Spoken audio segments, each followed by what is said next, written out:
Ba ba ba ba banana. Ba ba ba ba banana. Oh, ba ba ba ba banana. Ba ba ba banana.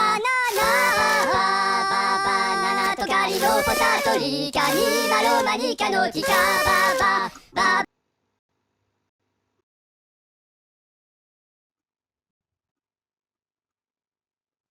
Τελικά η Λάικα χορεύει στο διάστημα.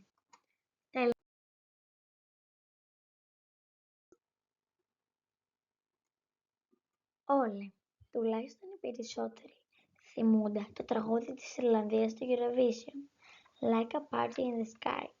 Μετά από αυτό το τραγούδι μου δημιουργήθηκε η απορία. Τελικά η Λάικα χορεύει στο διάστημα.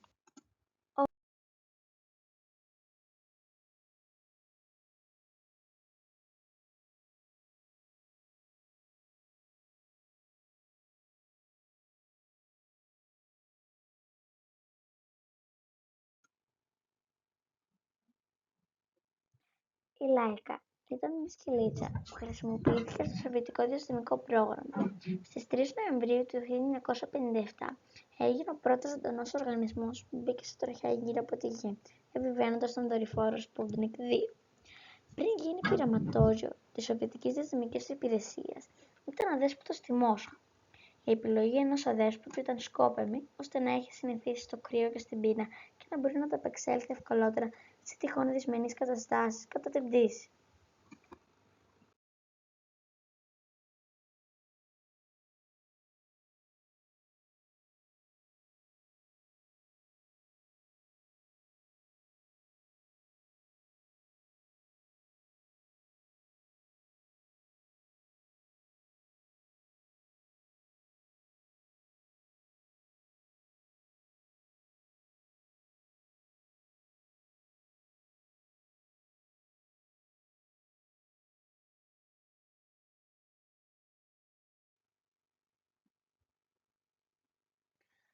Πέρασε μια σχετική εκπαίδευση εξοικείωσης με περιορισμένους χώρους και με τους θορύβους κατά την επιτάχυνση της εκτόξευσης και στις 3 Νοεμβρίου του 1957 εκτοξεύτηκε με το Sputnik 2. Κατά την εκτόξευση αναχώθηκε υπερβολικά και παρουσίασε έντονη ταχυκαρδία και ταχύπνοια, την οποία περιγράφει έγγραφο που εκτίθεται στο Εθνικό Μουσείο Αεροπορίας και Διαστήματος της ΗΠΑ. Πέρασε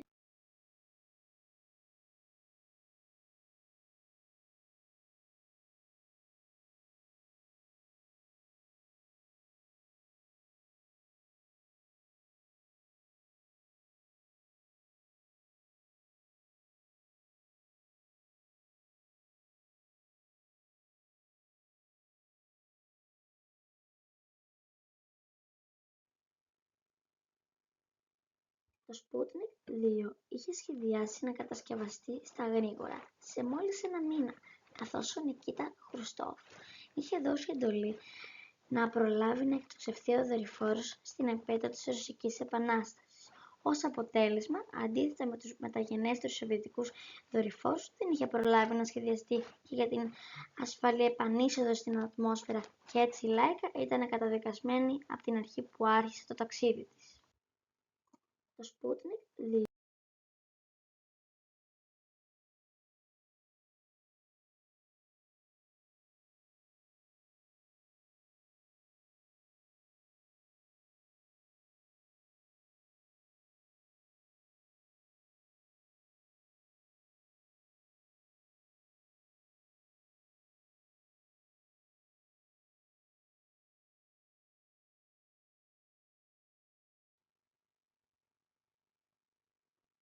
2Ίσως δεν ήθελε ο σχεδιαστής κάτι να πάει καλά.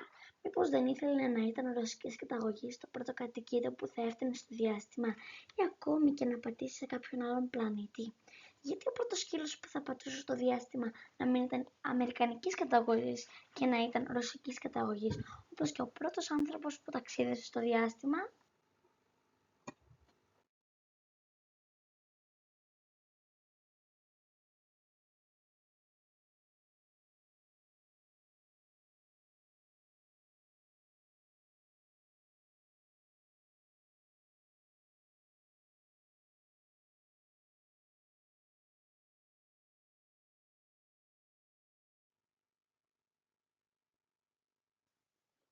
Armstrong, ο πρώτος άνθρωπος που πάτησε στο φεγγάρι, η Becky Wilson, ο John Glenn.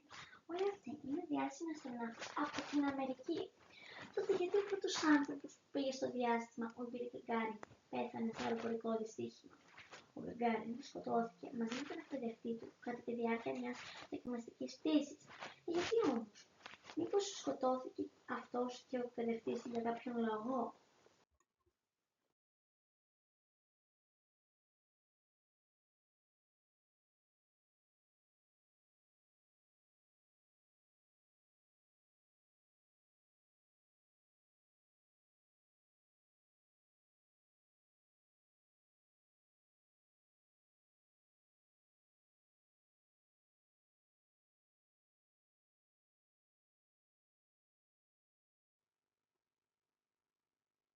Τα αίτια για το δυστύχημα ποτέ δεν ξεκαθαρίστηκαν, αν και αποκλείστηκε η πιθανότητα ανθρώπινου λάθους.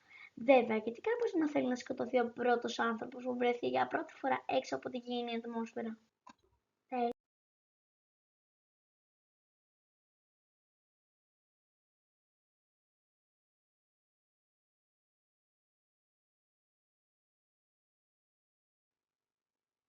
πίσω, πίσω στο θέμα μας τώρα. Ο λόγος που ο πρώτος σκύλος ήταν ρωσικής καταγωγής, όπως και ο πρώτος άνθρωπος που βρέθηκε σε τροχιά γύρω από τη γη, είναι ότι όλη η έρευνα πραγματοποιήθηκε στη Ρωσία, το οποίο καθιστά αυτό το βίντεο μια αποτυχία. Τι να κάνουμε όμως? Ο λόγος που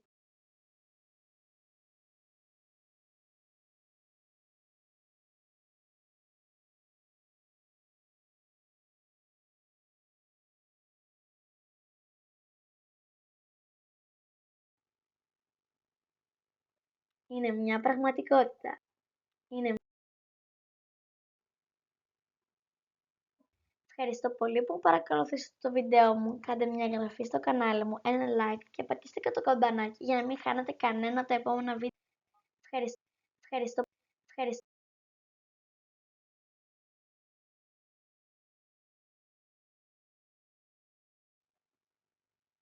Γεια!